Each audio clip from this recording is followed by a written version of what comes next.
acceleration. Let's look at another derived quantity. Hope you through is writing this.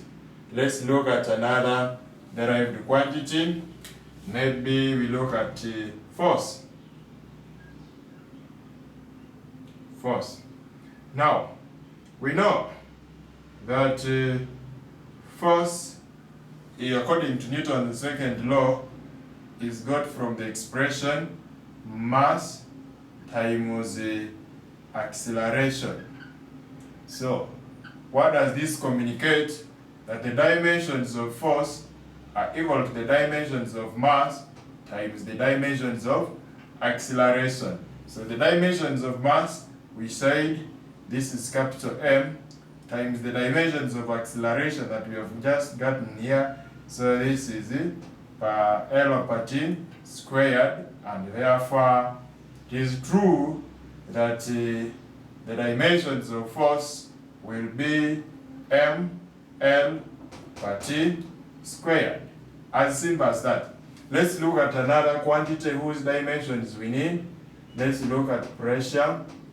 Pressure is force per unit area. Pressure is force per unit area.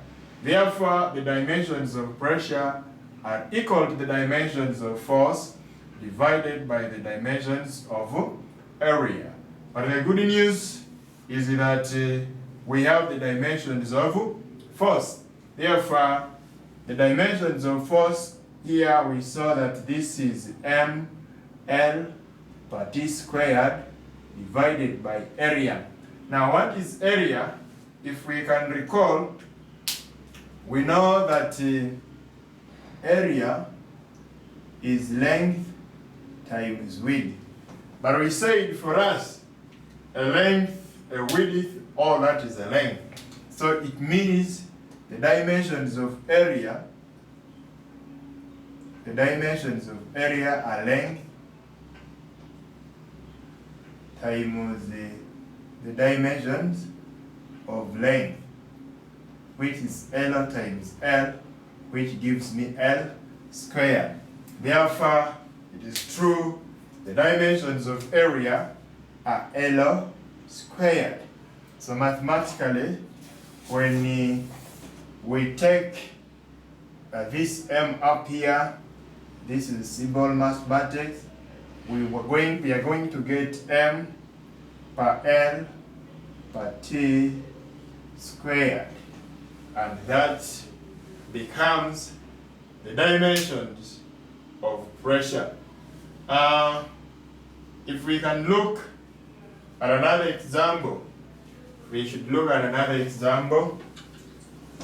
Let's look at maybe momentum. Let's look at the dimensions of momentum.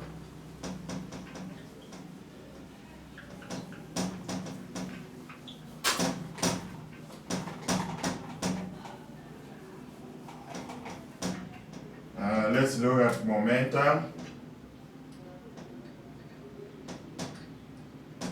Momentum, we know that momentum is got from the formula mass times the velocity. That is the formula for calculating momentum. Momentum is calculated from mass times the velocity of the body. So this tells us that the dimensions of momentum, are equal to the dimensions of mass times the dimension of velocity. Therefore, what are the dimensions of mass? We did say this is capital M, and velocity is L over T. So these ones are the dimensions of momentum. Let's look at another example, volume. Maybe volume. Volume is got from the formula length times width times height. But we've said that length, width, and height, all that is a length. So this one tells me that volume, whose dimensions we need, therefore dimensions of volume is equal to dimensions of length times dimensions of length times dimensions of length. But the dimensions of length, we say it is L, so this is L times L, and this is L cubed, and that is the dimensions of volume. We can also get another quantity from there. Let's look at maybe density. Let's look at density. We know that density is given by the formula mass out of volume. So the dimensions of density, since we are saying density is mass per unit volume, is equal to dimensions of mass divided by the dimensions of volume.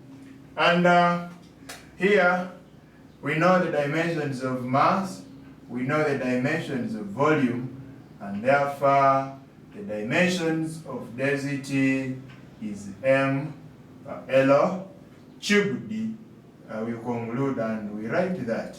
So use this knowledge to help you get dimensions of any derived quantity, for as long as you know the formula that relates that formula to the fundamental quantities. For the moment, for as long as it has a formula, then it is very easy for you to be in position to get the dimensions of such a quantity.